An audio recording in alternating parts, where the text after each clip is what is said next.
introduce myself. My name is Dominic. I just want to start off by asking you guys a quick question. Have any of you guys ever felt racially discriminated or religiously discriminated on campus before?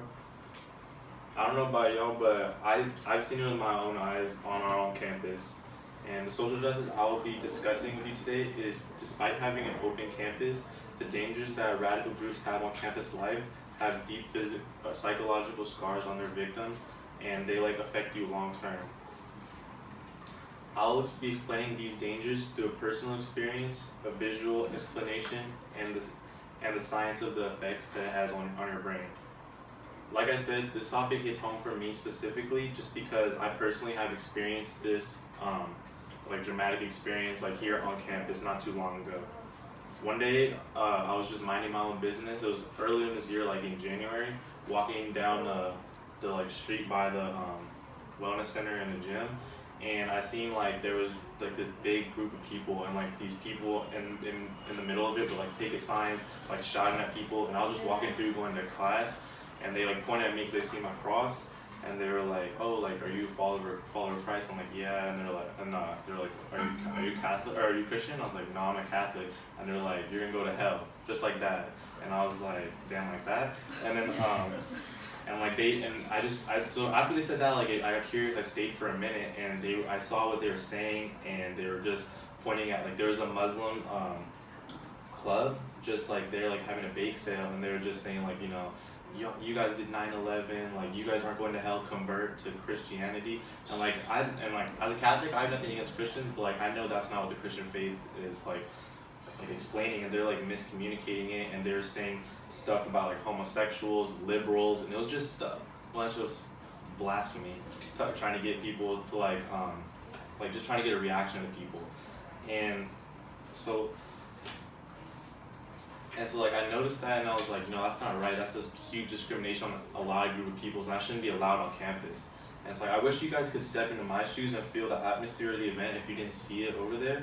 So I'm going to play a personal clip that I took from the event right here on campus. It's only about 20 seconds long.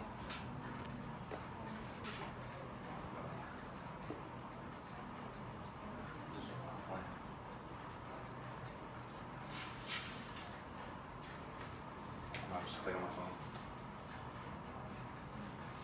Can you pause the time for a minute? Yeah. That's right here. I have it up already.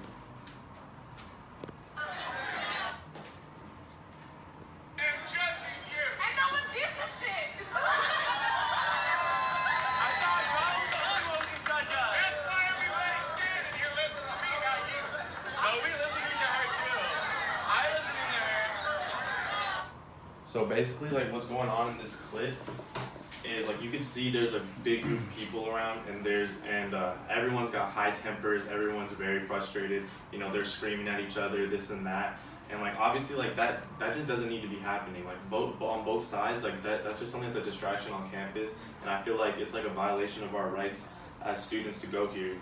And they have people recording us students as well to make us look like the aggressors.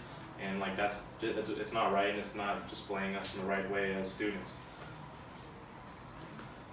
The issue why this is serious is because there's a lot of police officers that were there too, and they weren't doing anything.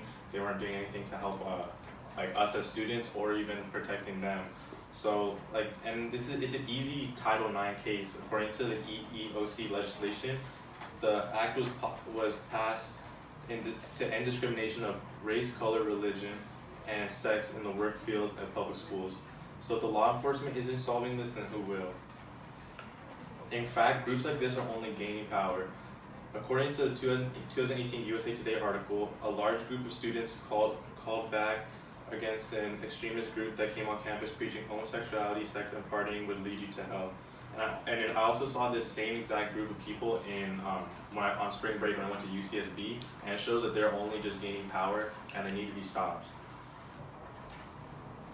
Now that you know the background to this group, how does this affect us? First off, we need to stop them because according to a Psychology Today article, studies showed that in youth between the ages of 12 and 18 who experience discrimination are more likely to have mental health issues going forward. And so like that just shows that this is a long-term issue, and we need to be protected, and we need to be protected from the dangers that it has on you. In conclusion, I'd like to raise awareness to the issue of radical groups being allowed on campus to harass students, even at open campuses like ours. This speech is not to bombard you with like useless facts, but it's a call to action. I challenge all of you guys not to fall for their bait moving forward, and to, you know, peacefully fight this issue. Thank you.